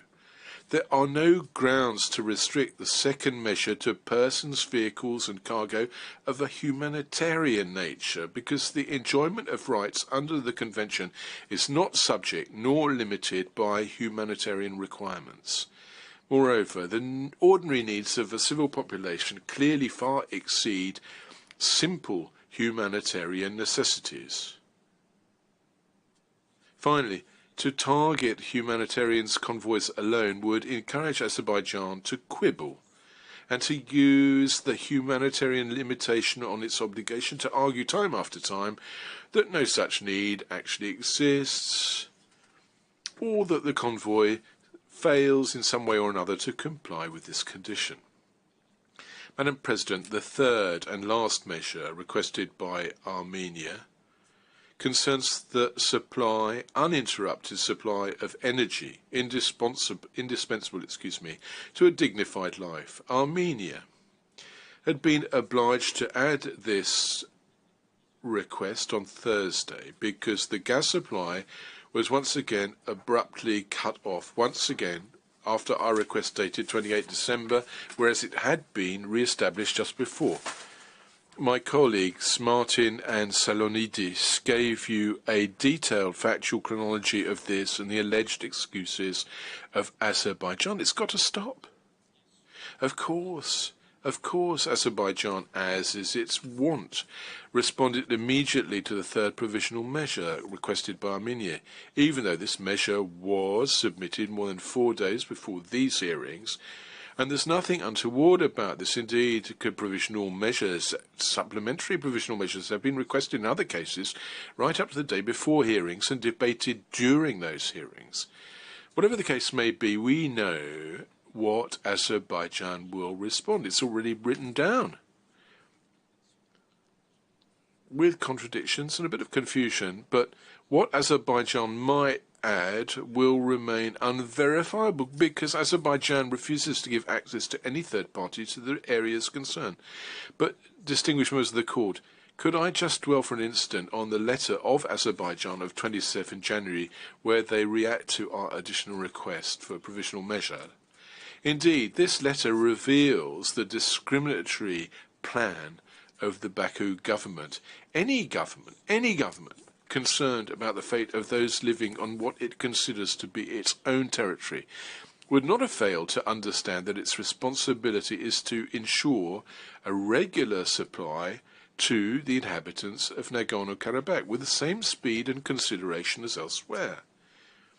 But there is no single sentence to this end in the letter, nor any solemn undertaking to do the best to prevent these so-called accidental shutdowns from reoccurring.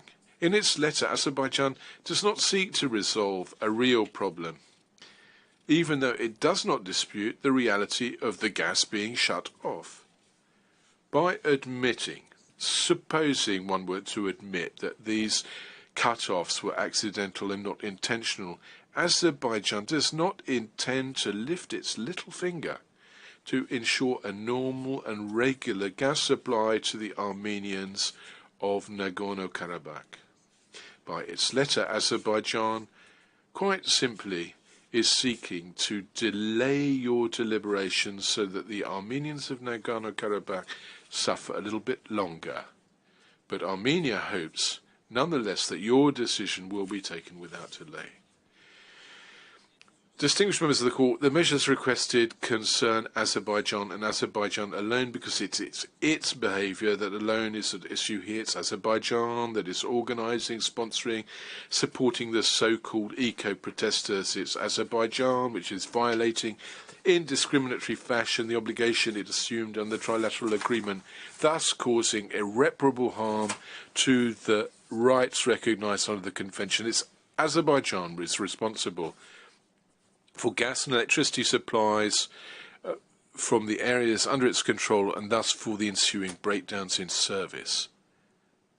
Madam President, for the second time in one short year, irrefutable available evidence is once more converging, and this shows that Azerbaijan is not only tolerating but it's also encouraging and pursuing discriminatory policy against the Armenian inhabitants of Nagorno-Karabakh, depriving them of everything necessary for their survival with the aim of inciting them to leave their ancestral lands to escape the misery thus inflicted. In the letter addressed to you on the 12th of January, Azerbaijan characterized the victims of the blockade as, I quote, its Armenian citizens.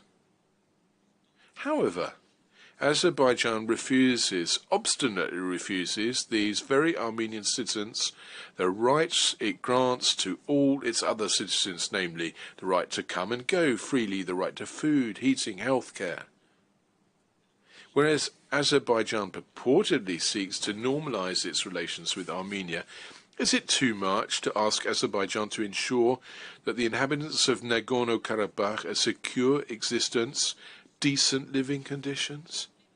What state treats its own citizens in this fashion? What state besieges 120,000 people of another ethnic and national origin on the pretext that its mining resources have been purloined and that this is unbearable?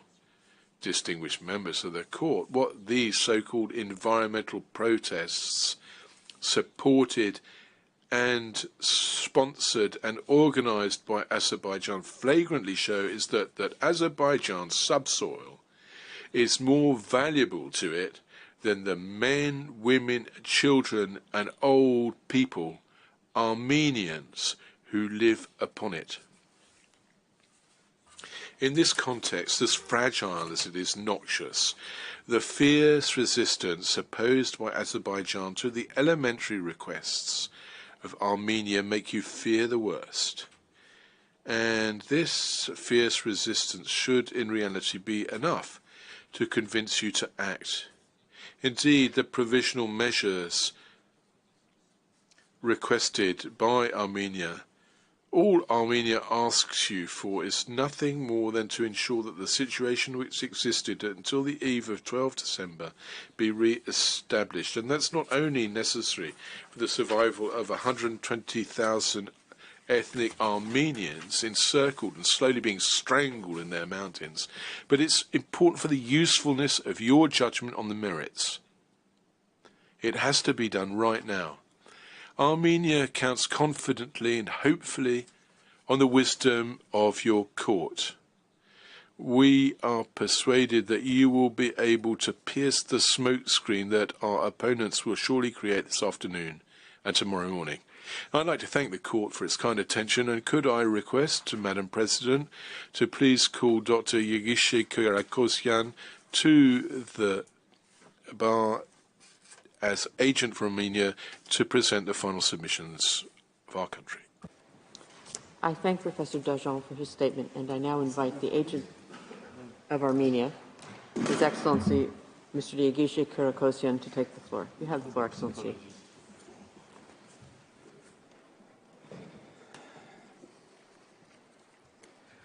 Madam President, distinguished judges of the court, it is an honor to appear before you again.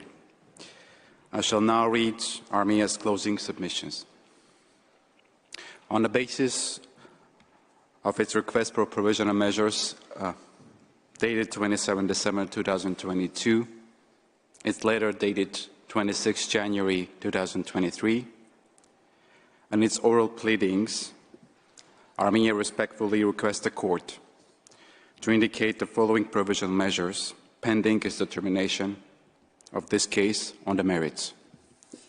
First, Azerbaijan shall cease its orchestration and support of alleged protests blocking uninterrupted free movement along the Lachin corridor in both directions. Second, Azerbaijan shall ensure uninterrupted free movement of all persons, vehicles and cargo along the Lachin corridor in both directions. Third, Azerbaijan shall immediately, fully restore and refrain from disrupting or impeding the provision of natural gas and other public utilities to Nagorno-Karabakh. Madam President, distinguished judges of the court, this concludes Armenia's oral presentation of its request for provisional measures. Thank you for your attention and consideration of Armenia's request. I thank the agent of Armenia, whose statement brings to an end the single round of oral argument of Armenia, as well as this morning's sitting. The court will meet again this afternoon at 4 p.m. to hear Azerbaijan present its single round of oral argument. The sitting is adjourned.